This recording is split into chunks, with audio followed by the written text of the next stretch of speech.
any cause that is just anti something should be suspect, because okay, you're going to tear down something. What are you going to actually build? And is it going to be better?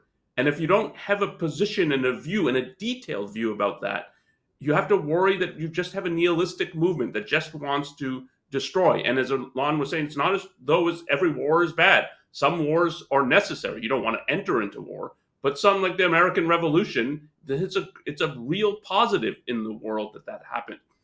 So, so the idea is, oh, but they're pro peace. Most peace protesters, at least since Vietnam, I do not view as on the side of peace for a very simple reason.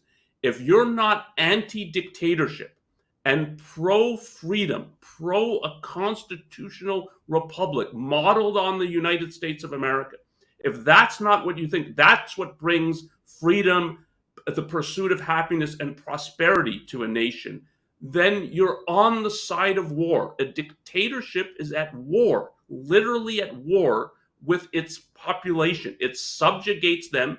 It's basically like, if you look at how Hamas gained power, they fight an actual civil war against political opponents in their region, and then they wield total power. And if you don't have a word of condemnation against that, and if you think you're on the side of peace, and if you don't work actively and ongoingly against dictatorships, you are not on the side of peace. And so these people who protest and go to the Iraq war, who want to we're not have proper permission from the United Nations.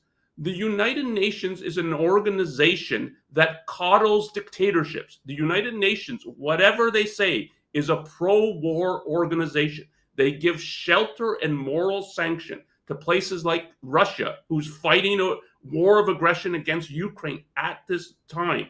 And it's to think of, when the United Nations officials get on and, we're about peace and we just want a humanitarian ceasefire. You, by working at the UN, are pro-war. You help and enable Russia. You help and enable China, and so on. So this is part of what it means. If you don't want to have any foot in nihilism, you have to have a positive vision of what should be achieved.